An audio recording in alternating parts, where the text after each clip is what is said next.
Welcome to Arogyavardhini hospital. నేను మీ doctor Suchitha.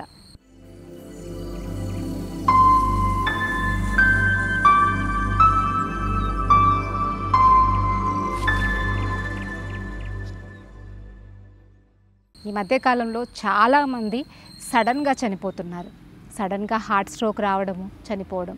చాలామంది ఏంటి అంటే ఈ వ్యాక్సినేషన్ అయిన తర్వాత ఈ రేటు పెరిగిందండి, కరోనా వ్యాక్సిన్స్ వల్లే మాకు ఇలా అవుతుందండి అని చెప్తున్నారు. అండ్ కొంతమంది ఏంటంటే కొలెస్ట్రాల్ లెవెల్స్ అధికంగా పెరిగిపోవడం వల్ల ఈవెన్ చాలా యంగ్స్టర్స్కి కూడా 30స్లో 40స్లోనే వాళ్ళకి హార్ట్ స్ట్రోక్స్తో వాళ్ళు చనిపోతూ ఉన్నారు. అయితే దీనికి మెయిన్ రీజన్ మనం మెడికల్గా చూసుకున్నట్టయితే రక్తం గడ్డగట్టే స్వభావం పెరిగిపోవడం వల్ల, రక్తంలో గడ్డలు ఫామ్ అవడం వల్ల మనకి ఈ హార్ట్ స్ట్రోక్స్ అనేవి వస్తూ ఉన్నాయి. ఈ రక్తం గడ్డగట్టే స్వభావం పెరిగిపోయినప్పుడు మరి ఏం చేయాలి? చాలామంది ఏంటి అంటే ఇకోస్ప్రిన్ రక్తం పలచబరచడానికి మనకి అల్లోపతిలో ఇస్తూనే ఉంటారు. అయితే అది ఒక 40s దాటాక 50s దాటాక చాలామంది వేసుకుంటూనే ఉంటారు. హార్ట్ స్ట్రోక్ అనేది సడన్గా ఏమీ రాదు. చాలా వరకు మనం చేసే చిన్న చిన్న తప్పుల వల్ల రక్తంలో ఈ రక్తం గడ్డకట్టే స్వభావం పెరిగిపోతూ ఉంటుంది. లేటుగా తినడము అండ్ ఆల్కహాల్, స్మోకింగ్ లాంటి దురలవాట్ల వల్ల, అండ్ చాలా వరకు టేస్ట్ కోసం మనము టేస్ట్ మార్కర్స్, ఫుడ్ కలర్స్ వాడినటువంటి ఫుడ్ తినడం వల్ల, వీటన్నిటి వల్ల అండ్ ఓవర్ స్ట్రెస్ వల్ల కూడా ఈ క్లాటింగ్ మెకానిజం అనేది తొందరగా ఎన్హాన్స్ అయ్యి రక్తంలో గడ్డకట్టే స్వభావం పెరుగుతుంది. దీన్ని మనం అవాయిడ్ చేయలేమా అంటే డెఫినెట్గా మనం అవాయిడ్ చేయొచ్చు. ఆయుర్వేదిక్లో కొన్ని మూలికలు ఉంటాయి, వాటిని మీరు రెగ్యులర్గా తీసుకున్నట్టయితే ఈ రక్తం యొక్క గడ్డకట్టే స్వభావాన్ని మనం తగ్గించుకోవచ్చు. అండ్ సడన్ హార్ట్ స్ట్రోక్స్ని మనం రాకుండా చేసుకోవచ్చు. మన గుండె ఆరోగ్యాన్ని 10 కాలాల పాటు చాలా చాలా బాగా చూసుకోవచ్చు. అలాంటి ఒక మొక్కే ఇది. మీరు చూస్తున్నటువంటి దీన్నే అడ్డసరము అంటారు. ఆయుర్వేదంలో వాస అని కూడా అంటారు. ఆయుర్వేదంలో ఒక శ్లోకం దీని గురించి చెప్తారు. ఏంటి అని అంటే, వాసాయాం విద్యమానాయాం రక్తపిత్తం క్షయం కాసిం కిమర్థం అవసీదతి. అంటే వాస అనే ఒక చెట్టు మీ దగ్గర ఉంటే మీకు రక్తపిత్తము అంటే ఆయుర్వేదంలో లైక్ టీబీ కూడా దాని కిందకి తీసుకుంటాము. And any type of blood vessels rupture అవ్వడం, సో అలాంటి ప్రాబ్లమ్స్ మీకు రావు.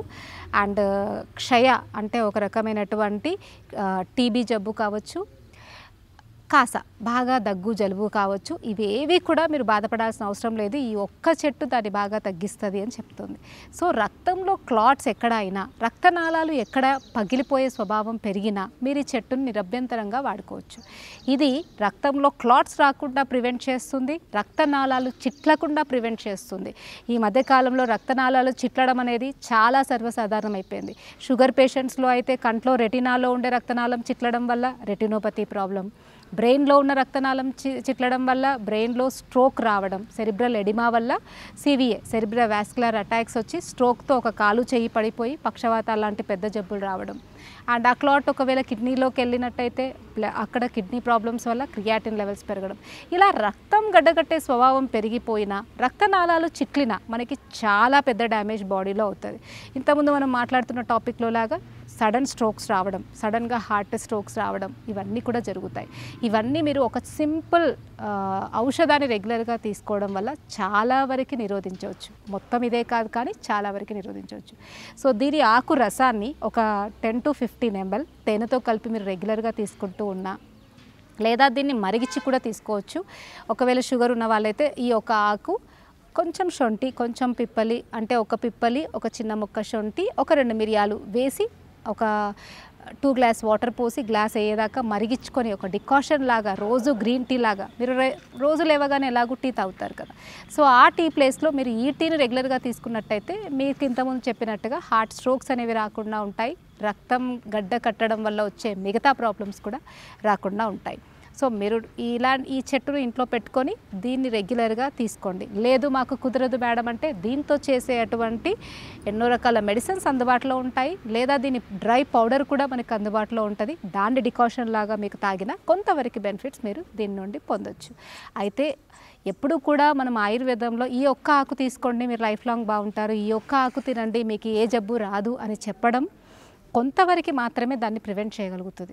మెయిన్గా చెప్పేవి చాలా ఉంటాయి. ఆ చాలా ఉండడంలో ఏంటి అని అంటే మీ లైఫ్ స్టైలు, మీ దైనందిక జీవన విధానము, మీ ఆలోచనలు. మళ్ళీ నేను ప్రతి వీడియోలో ఇదే ఎందుకు చెప్తానంటే ఇదే మూలమంత్రం. ఎందుకంటే ఆ మూడింటిని పట్టే మీ లైఫ్ స్టైల్ ఉంటుంది. అంతే తప్ప ఒక చుక్క ఈ మెడిసిన్ తీసుకోవడం వల్ల ఇది మొత్తం మీ లైఫ్ స్టైల్ అంతే మార్చేసి మొత్తము అంతా జబ్బులని తగ్గుతాయి అంటే అది అసలు నమ్మాల్సిందే కాదు. అందుకే యూట్యూబ్లో చాలామంది ఈ మధ్యకాలంలో పెట్టే వీడియోస్కి కూడా మీరు థంబ్నెయిల్స్ చూస్తే అన్నీ ఎక్కిరింపులుగానే ఉంటాయి. ఈ ఒక్క ఆకు తాగితే ఎలా తగ్గుతుంది అని. సో నిజమే, అది ఒక్క ఆకు తగ్గితే ఎప్పుడు ఒక్క ఆకు రసం తీసుకుంటేనే ఏమీ జరగదు. కానీ ఒక్క ఆకు రసం మీ జీవన విధానంతో పాటు మీరు యాడ్ చేసుకున్నారనుకోండి, ఖచ్చితంగా చాలా మంచి బెనిఫిట్స్ ఉంటాయి.